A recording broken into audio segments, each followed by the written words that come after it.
Hello and welcome to this edition of Finance and Technology Insights. I'm Brian Williams with Northshire Consulting. I'm Eric Bjorndorf, CEO of Evernet Consulting. How's it going, bud? It's going pretty well. How about you? Doing pretty good.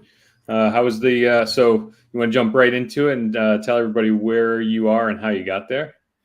Yeah, that sounds good. That's a good lead in it. Very teasy.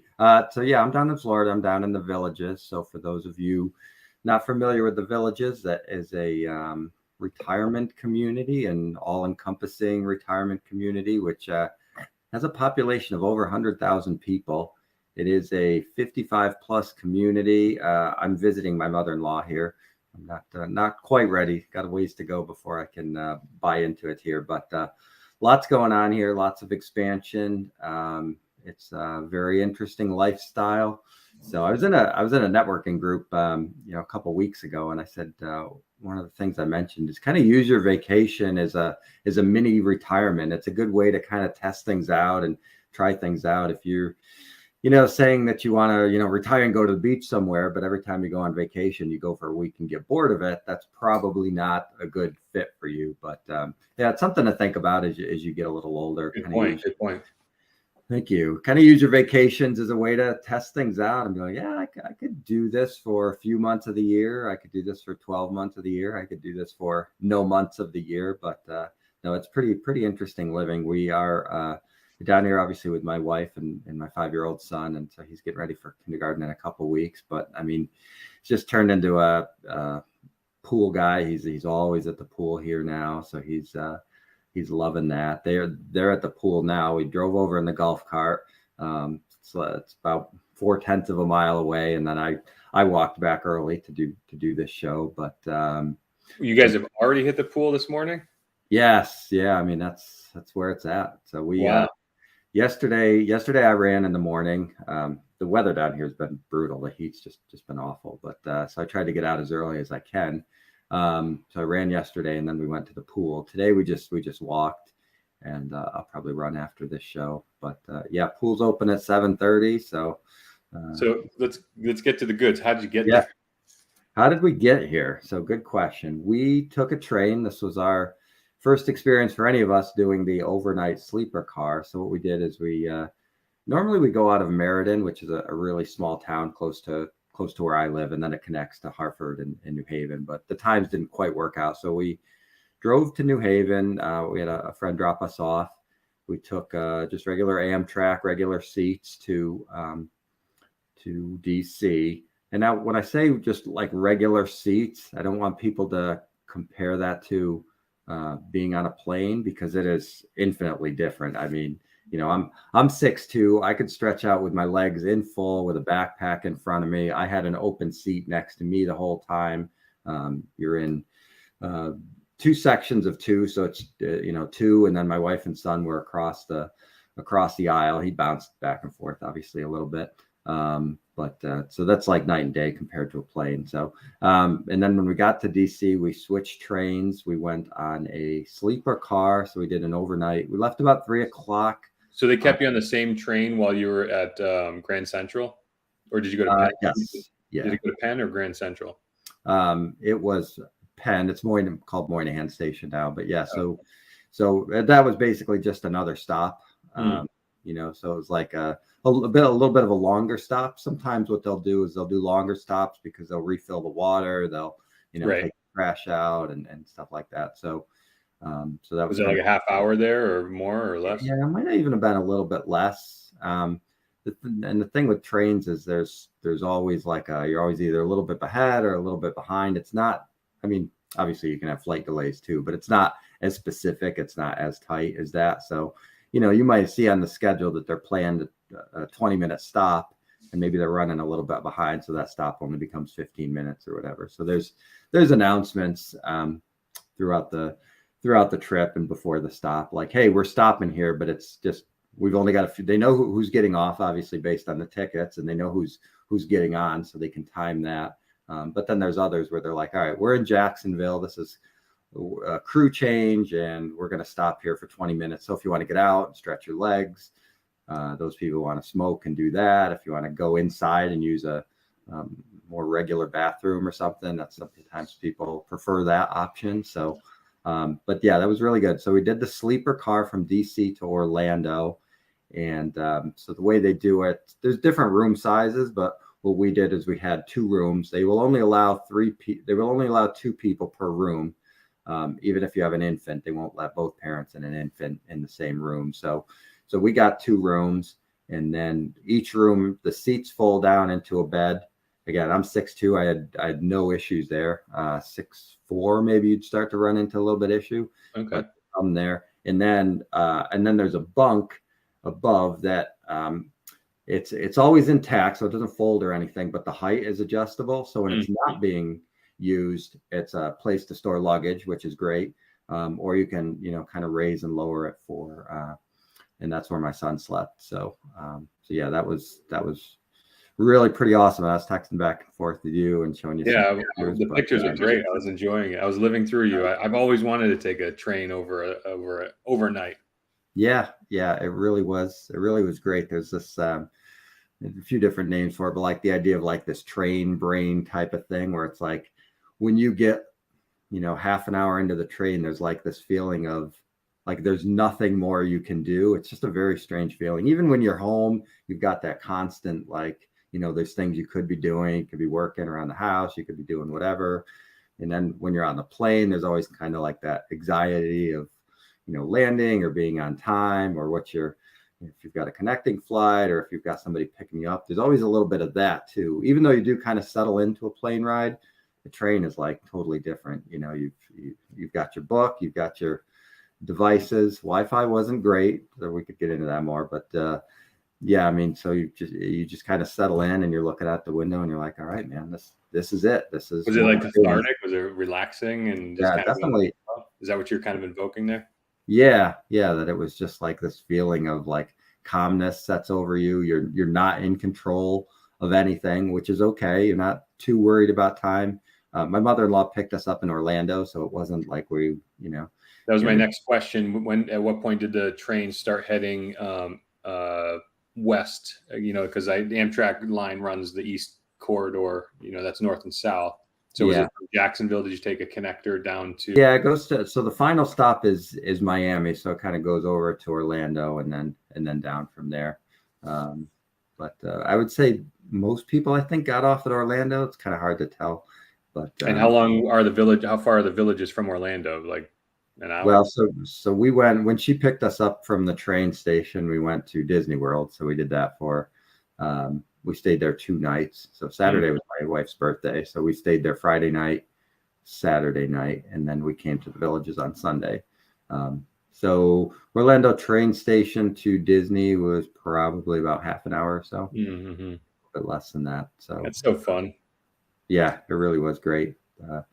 Train, it's like, that's part of the, obviously the best thing to compare it to, I guess, time-wise is driving, but yet it's more like kind of a plane experience, and that you're, so it's kind of a cross between the two, but because it's, more time-wise. So we left at 8:00 on Thursday. Yeah, 8:00 on Thursday, and then we were in DC by 2. And when you have the sleeper car, you have lounge access. So we went to the lounge in DC. I mean, we weren't there that long, but I mean, it's just totally different. That even a train station is not as, hectic as an airport. I mean, less security. That could be good or bad, but right. You're not going through all that. And so you got that. It's a more relaxing thing. We go to the lounge, and then they come and get you. They're like, okay, Williams family, whatever, we're taking you to your car. And then you walk out of the lounge, and you're escorted to your room. I think on our train car, there's probably 10 rooms. So it's 5 and 5 split down the middle.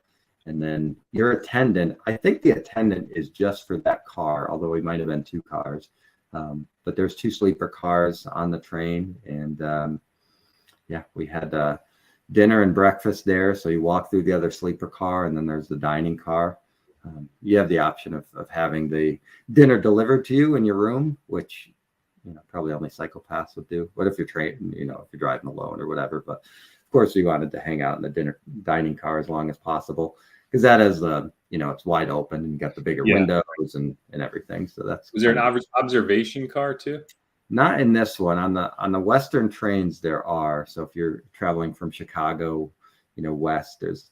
But honestly, I mean, there was stuff. Yeah, there was stuff to look at, and it was enjoyable to look out, but it's not the same as kind of going. But the lounge car is the only opportunity to kind of like feel space. When yeah. We could. We got out and kind of walked around the hallways. You can go. There's a snack car too, which is different than the dining car, which is open to everybody. So the dining car is just for the overnight guests, whereas the snack car is, that's open to everybody. So you could go there, and there's some tables there. And which we did actually on the trip from New Haven to DC, Luke and I went to the snack car and just kind of sat at that table for a little bit and had some peanut M&Ms and all that good stuff. Well, that's awesome. I'm completely envious of you. I romanticize about Americana and rail travel, and my friends kind of troll me about it because I'm always like, let's take the train wherever possible. But being in central Connecticut, it's most times impractical to use the train as a practical mode of transportation. They just didn't connect Boston to Hartford and New York to Hartford, so we're always via New Haven or Waterbury or whatever, and it's really too bad. Yeah, it really is. If you ever see a fun map to look up, if you ever see like train travel at its peak, the amount of rails and stuff that were in this country, it's like, oh, that was such a mistake to just everybody, the whole car centric thing, which we've talked about on here, but all these downtowns that had trolleys and it's just so, man. I know. Go back to that. If we had that going on now, and I'm reading a book too, which we could touch on too, but it's funny how it all kind of ties in together. But so I'm reading the Power Failure. This is the rise and fall of an American icon, talking about General Electric, and it's going back right to the beginning of Edison and Schenectady and the light bulb and all that stuff. I got it yesterday, so I'm through the first 5 chapters or something. But talked about electrifying the subways and their goal of electrifying the cities and the trolleys and like all this kind of stuff. It's like, oh man, we had such a good thing going. But it's kind of too bad that train travel is a little bit easier. But I think what is out there is a little bit underrated. I mean, I think we're in such a now like kind of speed thing of like getting there as fast as we can. And I don't know. I mean, let me draw a comparison. So last night, in fact, did I tell you I'm starting an MBA program? You did? Yeah, we talked about that. Yeah, I have that on my notes here, all your licensing stuff. I want to get into that, but yeah. Yeah, so I'm starting my MBA. We just started getting communications from the program director, and it's going to be in Hartford, right at the business, UConn Business Graduate Business School or what have you. And we are, where we live, we're right on a main drag right into Hartford. We're in West Hartford, and there is a bus that goes right into Hartford. And I kind of like romanticize again about like just walking to the bus, with the newspaper and the coffee or something, and just having that like comfortable. Well, first of all, the exercise, right? I mean, just being able to just get walk and kind of be outside and for the practical purpose of commuting, and but then you start looking, well, it's about a 22 to 35 minute ride. And I'd have to walk to the station, which is a nothing burger, but then walk to the school, which is again down about 2 blocks, which again is manageable. No parking to deal with, which is nice, but the school provides parking. It's right in a garage underneath the building. And the drive is only 8 minutes. Yeah. So it's this calculus of what's good, what's the right thing to do. Do I add, do I make an 8 minute drive door to door a 45 minute commute? It's tough, right? Yeah, it's tough. It's and then what are you doing with your time? If you got that perfect podcast or something, you might say, yeah, then I'm not really wasting that extra time. If you're, You I need to don't get know. the exercise in anyways. I mean, Yeah. if those are the steps, I mean, that's a good use. But to be honest with you, I'm coming to you live from a standing desk, and I Mhm. haven't put the treadmill under, but I bought a walking treadmill, which I have in the living room. So when I do any sort of leisure TV, I'm always walking. So I'm Yeah. walking miles a day, anyways. So uh, it's not exactly walking to the bus and doing that doesn't solve that problem necessarily. Although still there's Yeah. something to that physicality of it, right? Yeah. Yeah. And the idea of, maybe sitting on the bus, meeting somebody new or different, kind Right. of getting out to whatever. If you're somebody who works from home or is like home all the time and maybe don't have as much, you got a good, obviously your family's there and community Right. connection or something. But if you're, somebody older, maybe living alone or whatever, you'd have to factor that into. The other thing is, in our family, I'm the driver in the family, and my wife's always happy to defer driving. Some families these days are split between drivers, but we're still, I don't want to say we're classic. We're just in this.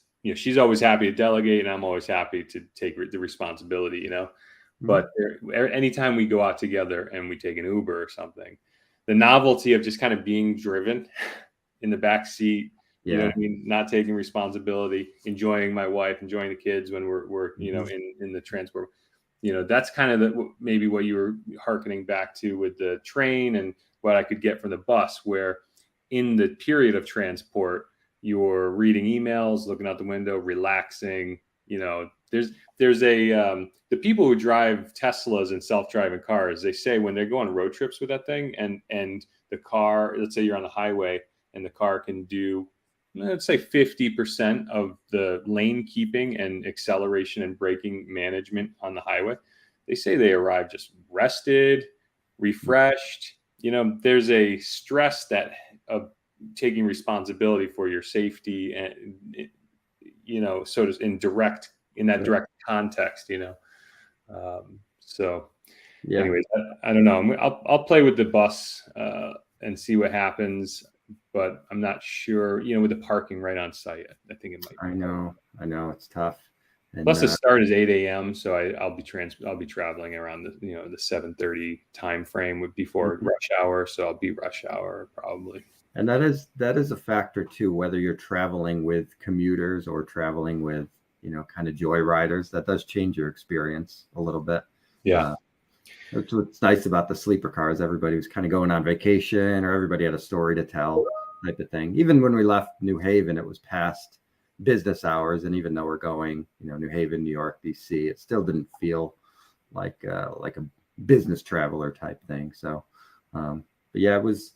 I get that too because I'm the driver, only because I'm not a good passenger. Like I'm just not.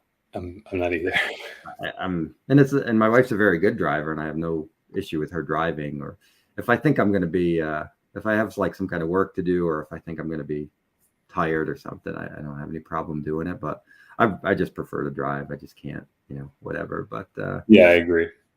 But down here, it's funny. So when we have the golf cart, um, Lauren drives the golf cart because she's down here more, so she knows where we're going. Right. So I I'm not somebody who likes to have like directions barked at me. So it's like, don't tell me, left here, right here. It's like just drive. Just So go. Yeah. so Yeah. I Don't got get me started on golf carts. Right. yeah, I think no, I've covered that ad nauseum. yeah, Just keeping us moving along. I'm yep, just gonna I'm gonna say what I've been doing in the last week. Since we last talked, I passed a pretty good. How do I want to say this? I want to say it's coveted. It's a help me out with the sought after. sought after. That's the um, word I'm looking for. Yeah, it's a high level certification called the CISSP. It stands for Certified Information Systems Security Professional. It's for the IT industry. I think it's the pinnacle. I think it's the top from a all encompassing. It's the umbrella. There are some really high level vendor specific and engineering specific certifications, but this is the big umbrella and from managerial standpoint. So I've been studying. I don't know if I talked about that on the show this summer, but I started studying for it. I don't know, June, July, something like that. So I passed and achieved that certification. Good. So that's pretty exciting. Yeah, and thanks. So what are your preferred study methods? Are you like a listen to tape guy, video guy, read guy?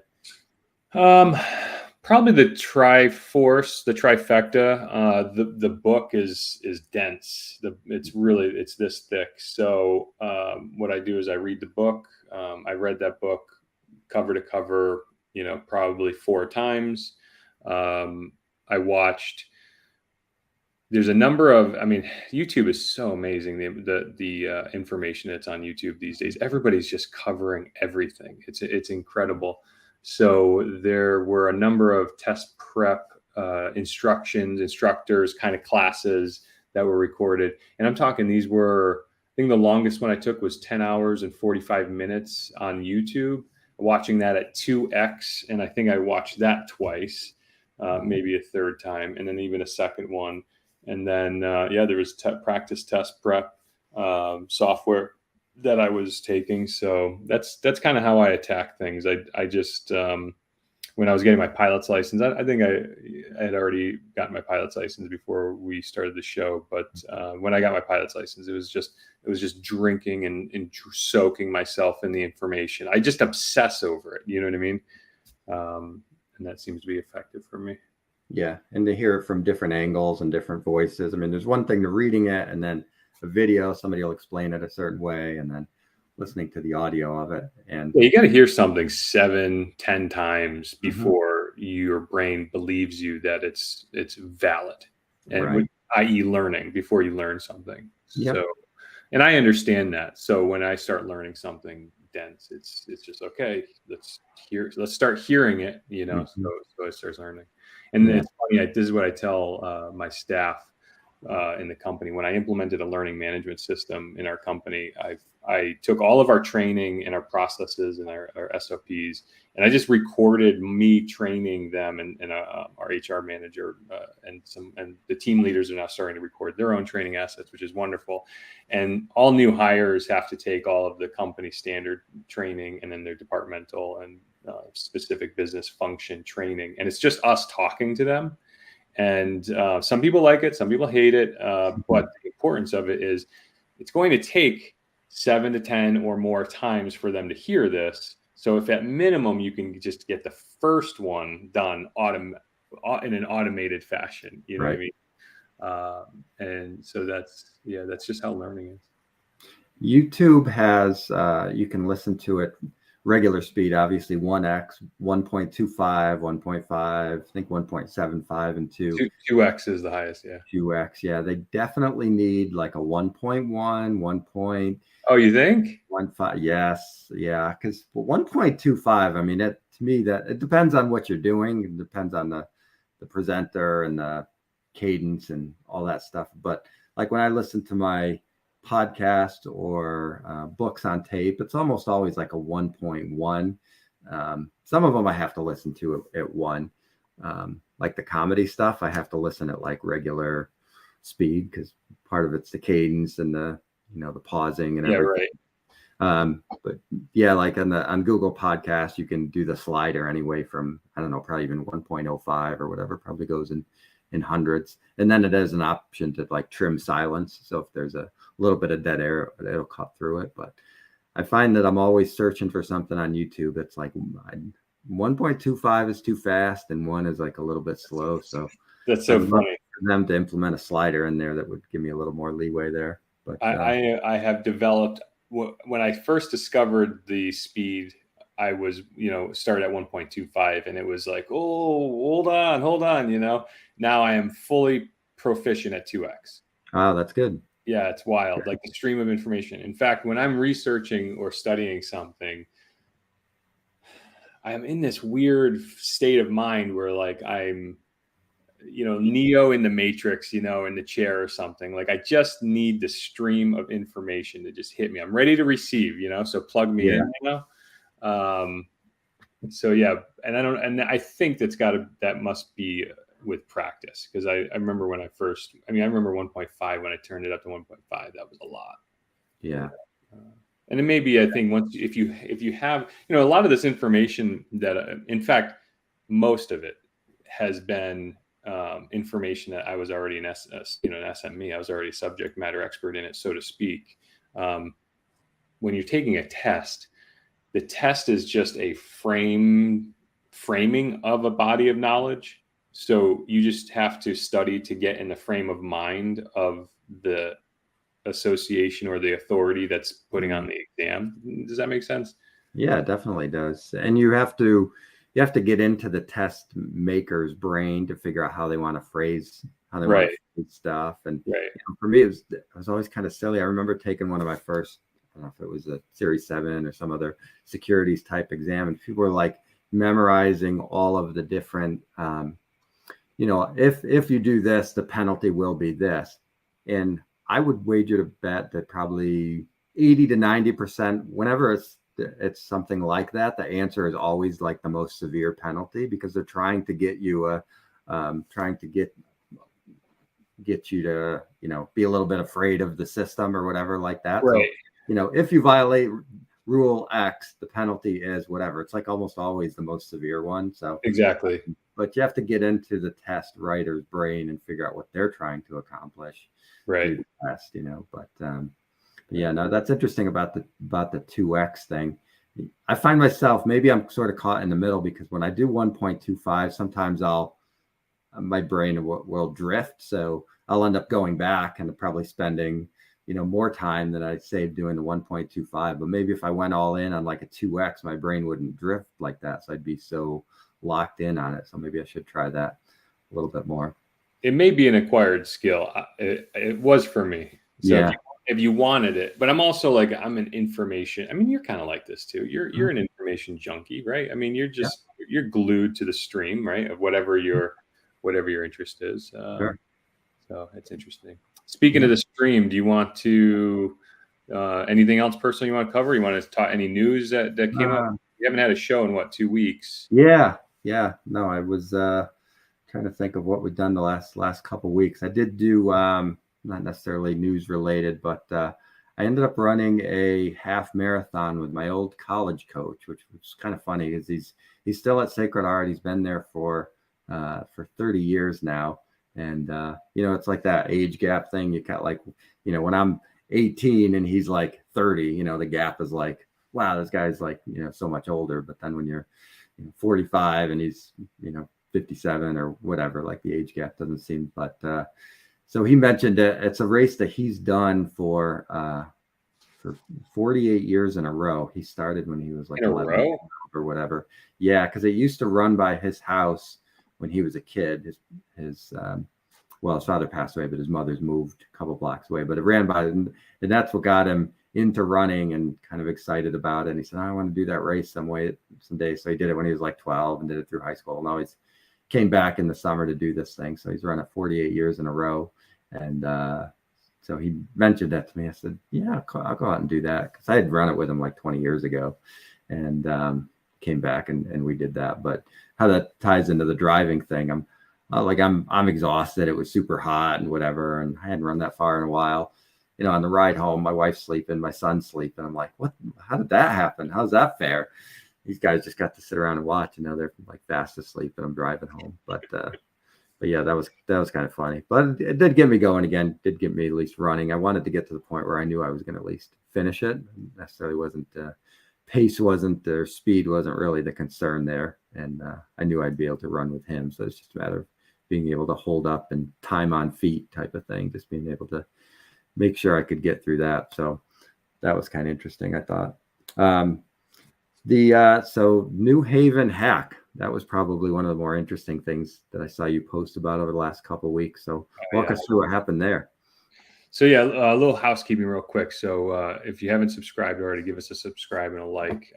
We are on YouTube and your favorite podcast videos on YouTube, And do we do video on the podcast networks, or is it just audio? We do. Yep. Upload the video to our podcast network, which is through Spotify. So the video is out there. Nice. We also stream to our Facebook group and to our Facebook page. Right. Too. Some of the videos are on there. Yeah, we do have a Facebook group where we keep track of some articles. We pin some articles that we want to talk about or we find interesting. So we talk about the personal, and then we transition to talk about some news that we find interesting. So yeah, New Haven, Connecticut Board of Education hacked to the tune of $6 million. I have the news article up. Let me do this Chrome tab. I think this tab I can share here. Let me know when you have that. All right, I see it. So this is actually this morning's article where the Board of Ed has met. They've met after the headlines have dropped. Following last week's $6 million cyber hack on New Haven Public Schools, a New Haven Board of Ed member said the board were one of the last to know. So what do you know about this? I know very little. I think you posted that while I was on vacation, so I'm not as much locked into this. I did read that. I think I saw that they were able to recover some of the money. I saw it was a typical like internal thing, right? Somebody clicked on something that they shouldn't have, and that's pretty much the extent of my knowledge. Yeah, so this is pretty standard. This is called a business email compromise, a BEC, a hack or attack. And how it works is everybody is sent phishing emails that look perfectly legitimate or some otherwise legitimate. An email looking from Microsoft, hey, your password's expiring, click here to renew your password or update your password. Some quasi-threatening, you're about to lose something type email that somebody receives, and then they click on it. They're sent to a seemingly legitimate looking version of the website with old password, new password. And when you type in your old password and presumed new password, nothing happens, or you get some fake acknowledgement, and then the page might close or you go about your business. What the hacker is now doing is they're being notified by their system that they've just received a contribution, and they can now go to the website and log into your email system, and they can now read and act as you in the email system. But what they do is they silently go right into your message rules. They create one or two message rules that say forward all inbound email to this inbox to this email address, an external email address that they're in control of. And forward all in to us and all out to us, right? So they want to see all in and out of correspondences to your email. And then what they do is they just sit quietly monitoring emails in an organization. And this was very targeted. So they were sending the emails to the COO of the Board of Ed, I believe. And my information is not current to this moment. My information is about 3 or 4 days old. So if details have changed, forgive that. But the method is the same. So somebody who has access to the purse was compromised. And then what happens is last I knew, they were sending payments to the bus company, the company contractor, to the tunes of several millions of dollars. Okay. And what happens is the correspondences to the external party, I'm sure was very casual. Hey, here's the invoice. Okay, we're reviewing it. Okay, the invoice looks good. Send us your routing number and account information. Okay, here's and all happening in email, right? And then okay, we're going to release the funds now. Okay, release it to this account. And then what happens is the hacker, when they see that correspondence go, okay, we're going to release funds, the hacker will send another email to the paying organization that they've compromised their inbox and say, oh, I'm sorry, there was a typo in the account number. Here's the updated account number. Mm-hmm. And then in the correspondence, okay, no problem. And then boom, the payment, the funds get released to the hacker's account offshore or somewhere else. And it's pretty basic, pretty, I don't want to say it's funny. It's so simple. It's just It's so simple. And I wish I had a stat. I need to look up the stat because I was actually asked by a local news company to come in. I think they may interview me next week to talk about this. So I want to pull up some stats. But off the top of my head, business email compromises are the leading attack vector for these kinds of attacks on organizations. The sad thing about it is we've known that BECs, business email compromise attacks, are the largest and biggest attack vector for organizations. The sad thing about that is multi-factor authentication goes far to preventing this or slowing these kinds of attacks down, because even if the hacker intercepts your password through the phishing attack, they still need to, the system will recognize a foreign and remote attempt to connect to the email box, and it should present a multi-factor authentication request, which is your phone or second factor smart key or smart card, or your phone with an authenticator app, or even an SMS, quite frankly. And if multi-factor authentication is enabled for across the organization, that slows that attack way down. The attack can pivot to some sort of direct communication now with the victim and say, "Hi, I'm so-and-so from IT. I just sent you a security code to your phone. Can you read it to me?" Okay. If you're that inept, then that multi-factor can be circumvented there.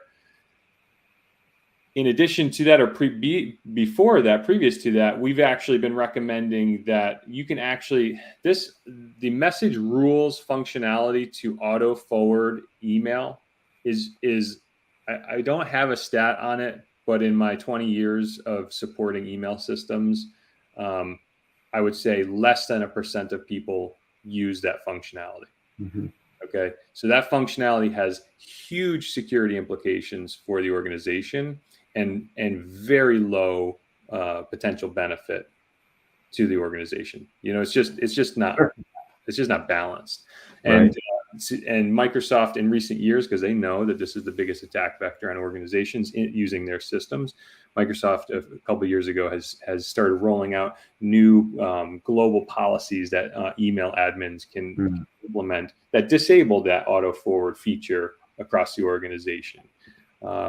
So it's hard to respond to this without throwing shade at the COO and the leadership. Before I throw shade, the third factor, the third opportunity to reduce this kind of attack on an organization is security awareness training. Security awareness training is now, and quite frankly, has always been, but just hasn't been defined. But security awareness training is as important, if not more important, than having antivirus on your computer.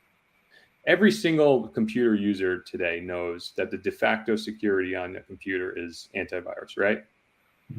Yep. But now the security world is saying security awareness training or bust. And what is security awareness training? This is the other problem I'm starting to see. Security awareness training is not yet universally defined.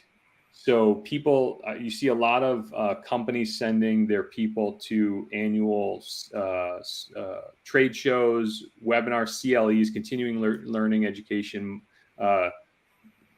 association meetings. The legal industry has the bar associations, and they have annual meetings, and it's a big day or two event where they can take all of these seminars and they can satisfy their yearly continuing education credits in 1 or 2 days. You know what I mean?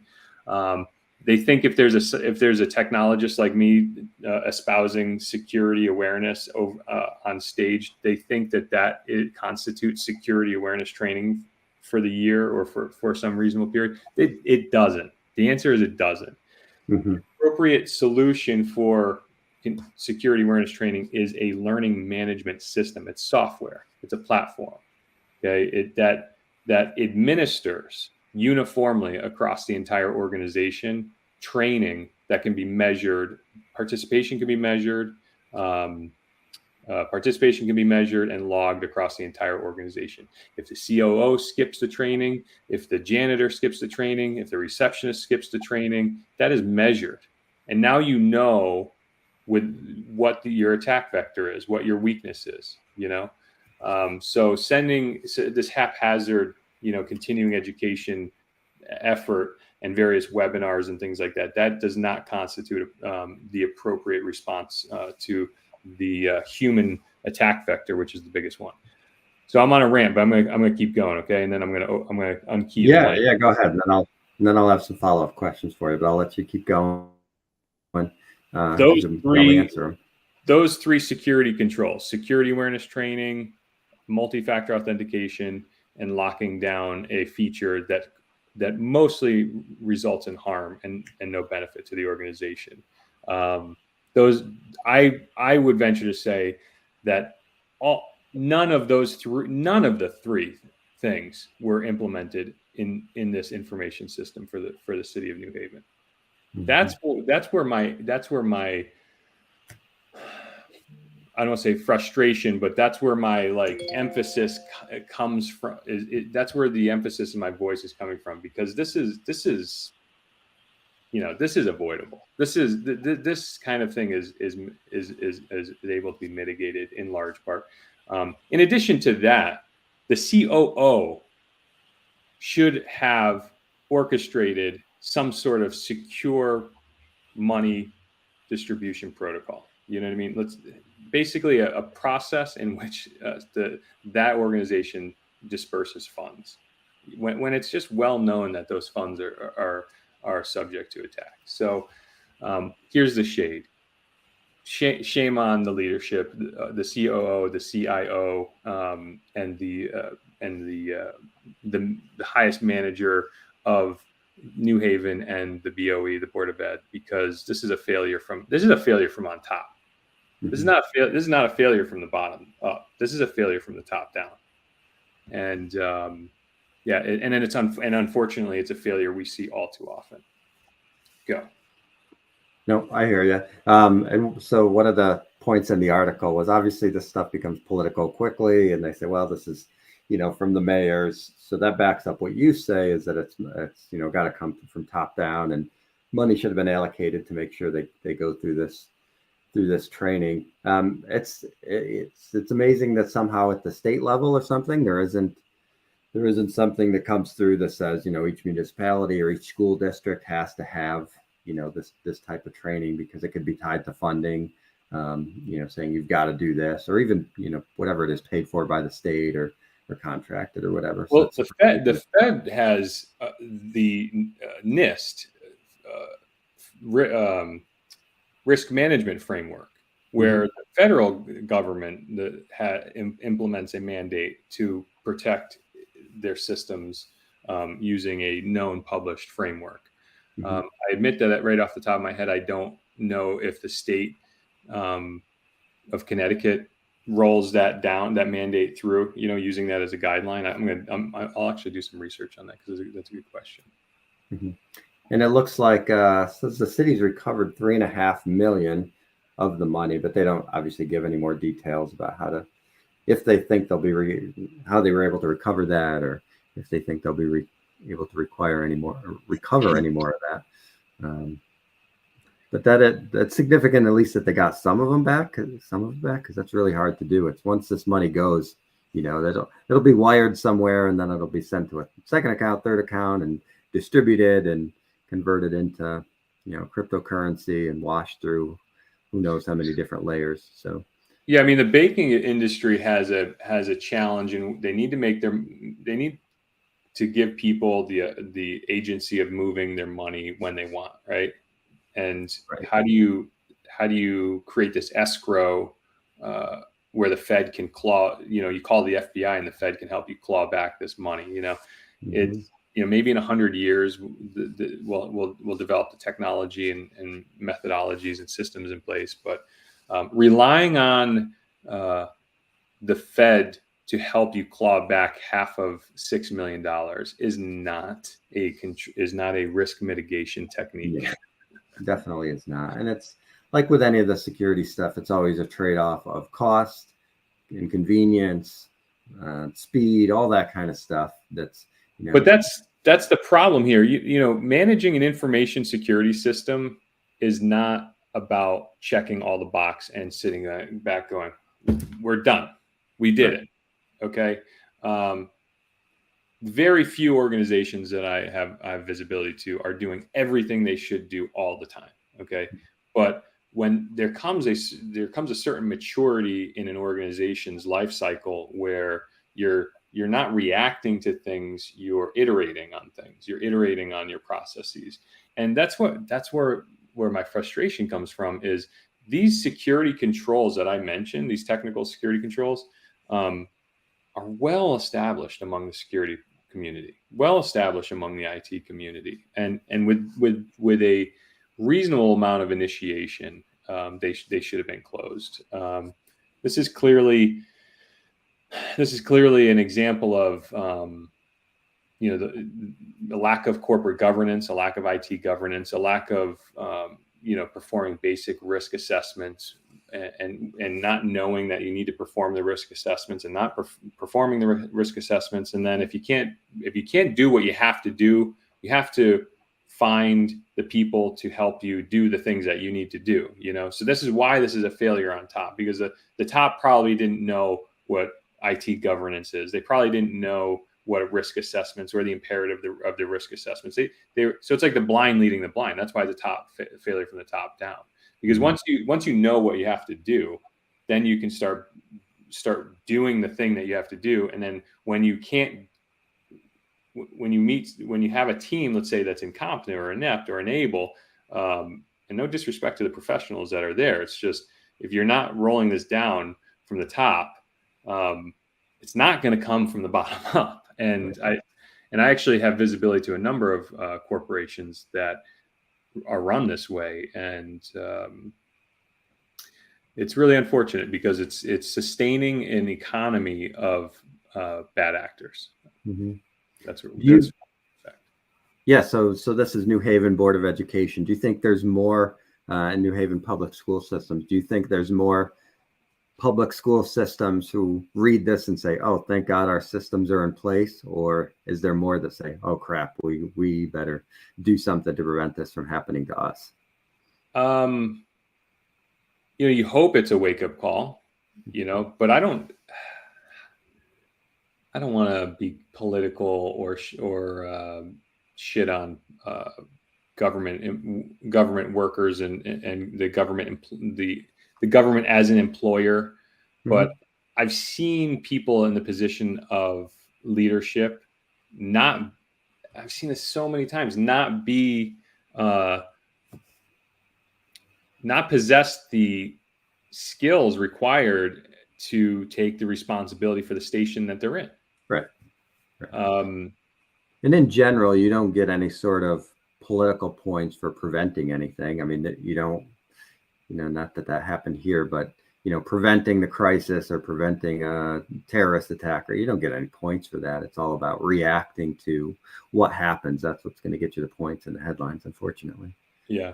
And we don't have the story in front of us, but ECHN, I think, a major health network in the Northeast, and they suffered a serious attack a couple of weeks ago too. I don't know the details of it, but seen it so many times that the story is almost the same almost every time. Yeah. A last question on this technical one. Do you have any preference as far as on two-factor authentication, the text, the SMS service versus having a app on your phone like a Google Authenticator? Or well, it's not a matter of preference. We know what the more secure, there's a gradient of more secure versus less secure. Okay. So SMS is less secure than an authenticator app. An authenticator app is less secure than a hardware smart key, smart card, what have you. Oh, okay. Yeah, that's good to know, because I know a lot of companies were doing that for a while, the 6-digit codes, and they gave you a little keychain thing, and seems like they've gotten away from that. And those are less secure than biometric. So that, so an organization has to weigh their risk tolerance and say, it's no second factor or multi-factor. Then it's SMS, authenticator app, smart card, and biometric. That's where you go. And I nobody's listening at this point, but the funny thing is, after this headline came out, I posted on LinkedIn, I think, a poll, and I asked my network. I said, you can never have too much. Now, you just heard me rant about security, right? And this attack. Find my poll on LinkedIn. Bring it up if you're able. Yeah, that's what I'm looking for. The poll, and I'd like to hear how you answered on this. But I posed the question: you can never have too much, I don't know, cybersecurity or security in your organization. True or false? What did you answer? Yeah. Let me make sure I get this is the one here. You did it a day ago. You got 18 votes. The question was, you can never have too much security in your business. 61% said true. Looks like I clicked false. Congratulations. Yeah. So the answer is clearly false, right? Right. Security is a trade-off between usability and security. That's how security works. And I even added a kicker on a contribution below. I said, if you had no locks on your front door, you would have effectively no security, right? Mm-hmm. Anybody who can't handle a doorknob, so maybe a bear or raccoons aren't coming in your house, right? But we throw a door lock or two on there, and now we've added a reasonable amount of security for a large percentage of would be people who seek to exploit your house or whatever, and it balances your ability to get in the house reasonably, efficiently, and then it balances security. So there's a balance there, and then of course there's risk tolerance. Okay, do I want to vault my front door with 15 deadbolts to mitigate a potential attack, or like how many deadbolts do I want on my door to weigh my convenience with security? My mission, which is to use my door appropriately or be secure. So the answer is definitely false. You can have too much security. The most secure computer is one that doesn't exist, but that doesn't make the tool very useful for a business. The computers and technology are capital. They're shovels. If you're a hole digging company, you can dig the hole. This is an example I always use. You can dig the hole with your hands, or you could buy shovels. But once you buy shovels, you can dig more holes. You got to maintain the shovels. You got to buy the shovels. You got to maintain the shovels. You got to train people how to use the shovels.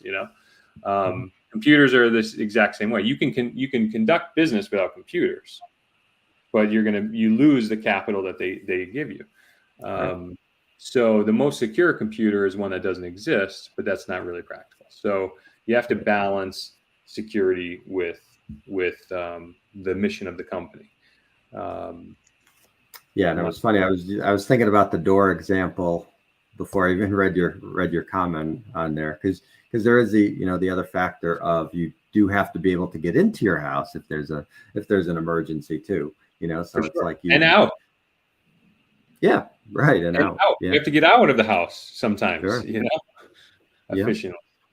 So yes, and it was funny because there's actually I think a VP of a major technology software company, a security software company that responded, and he said, true, you never have too much. Of course, he's a salesperson for a security software company, and that I think speaks volumes of that disposition. But anyways, that's my rant. That's the headline. We're kind of running long. Do you have any? No, I think that was pretty good.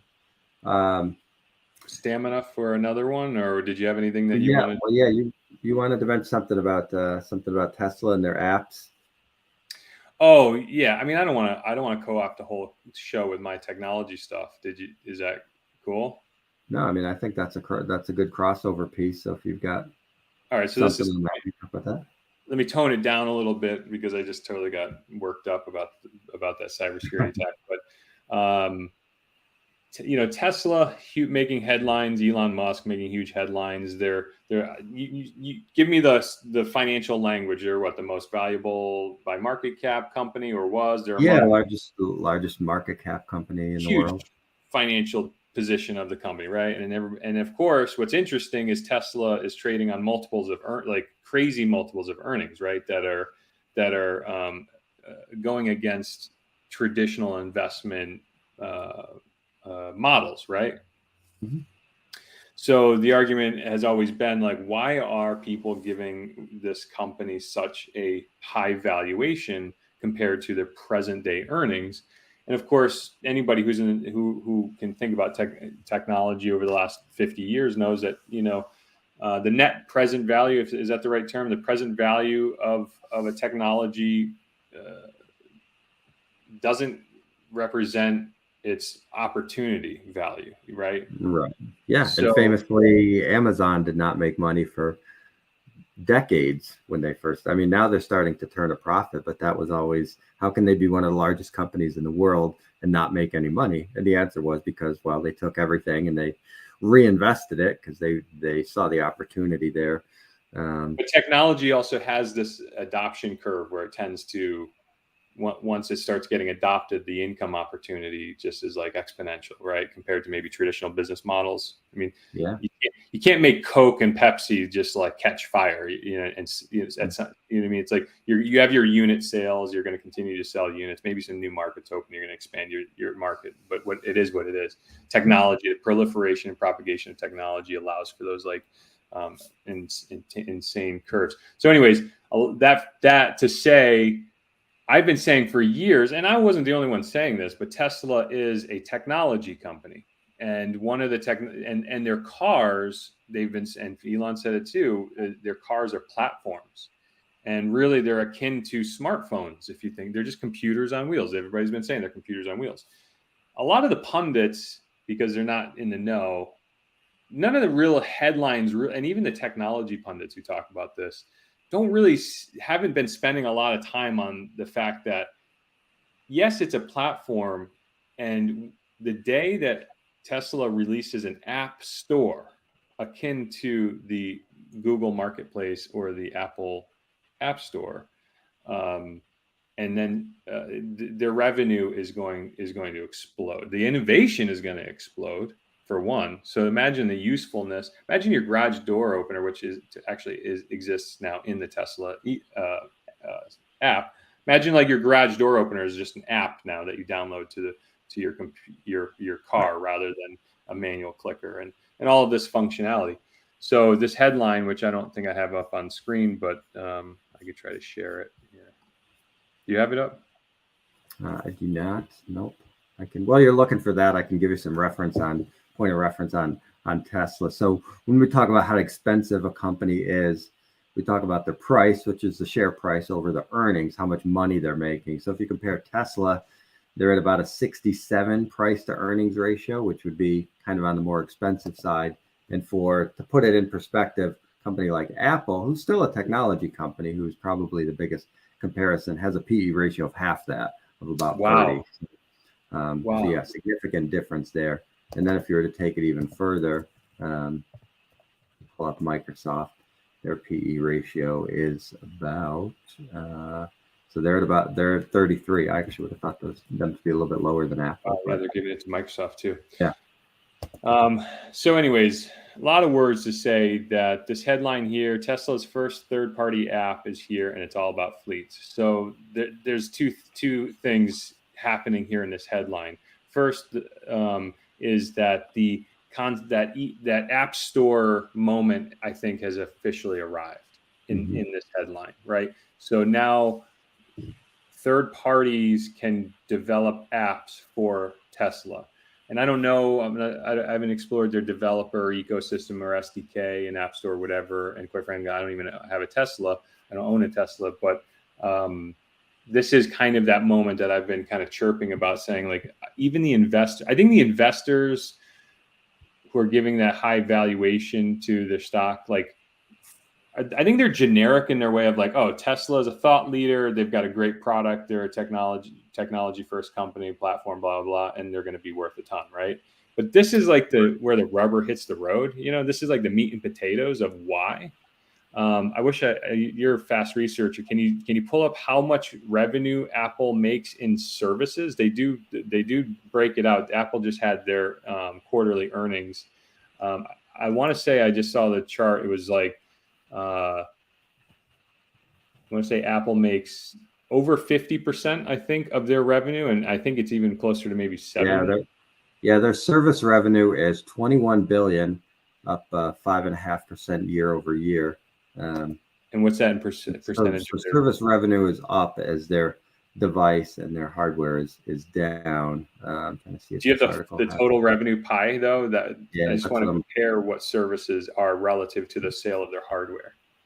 Yeah, that's what I'm looking for here.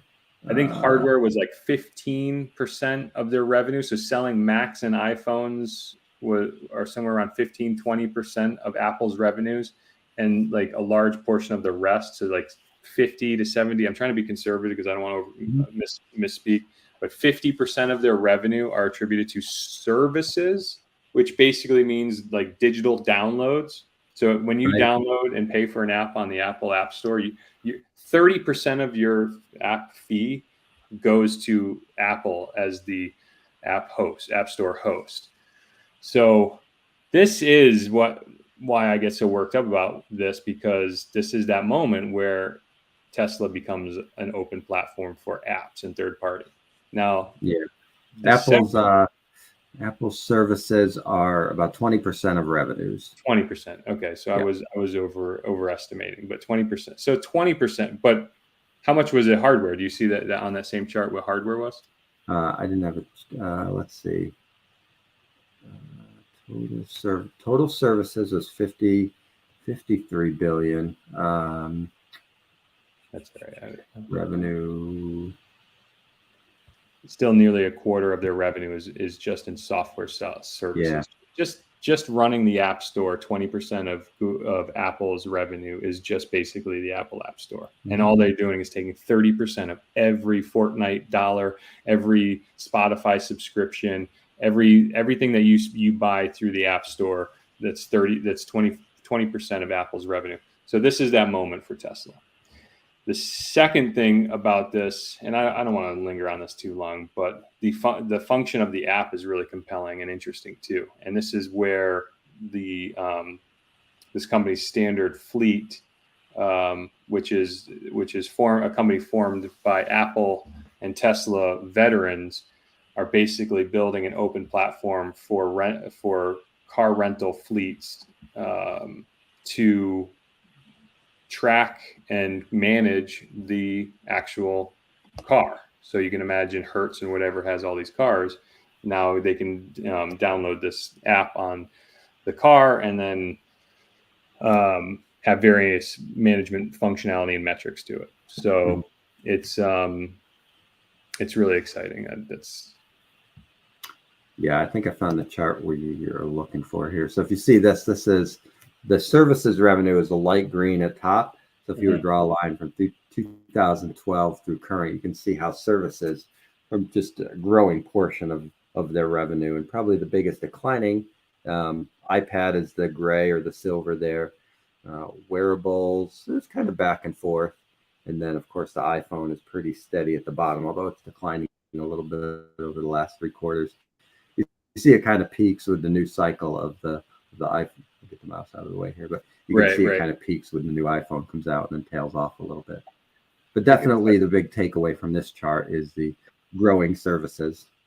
Growing services. That is the takeaway. I guess I misspoke. I thought it was significantly more. I thought it was more than half, but still nearly a quarter of revenue just in hosting an app store. That's really all that is. I mean, I don't want to undermine their effort, but it's the digital stuff this is the digital currency and transactions, and that's significant. Mm-hmm. So, I think Tesla over the next 10 years, 5 years, you can see at least a 25% bump in revenue and profit related to digital services just by having an app store on their car. And then not to mention the innovation that we're going to see out of the car. I mean, that's really going to be exciting.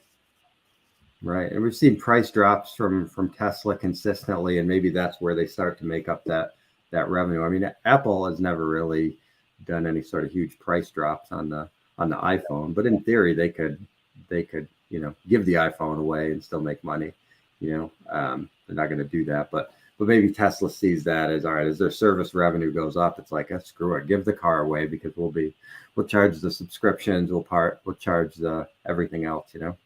Yeah, Google and the Google of auto manufacturers will probably do that. Fords and the GMs will give their cars away and ride on services just like the Android. But I have a feeling Tesla will always be the Apple of new smart car. I don't know, maybe, but Yeah. you know, like Apple says, why do we have to give it away? We can Yeah.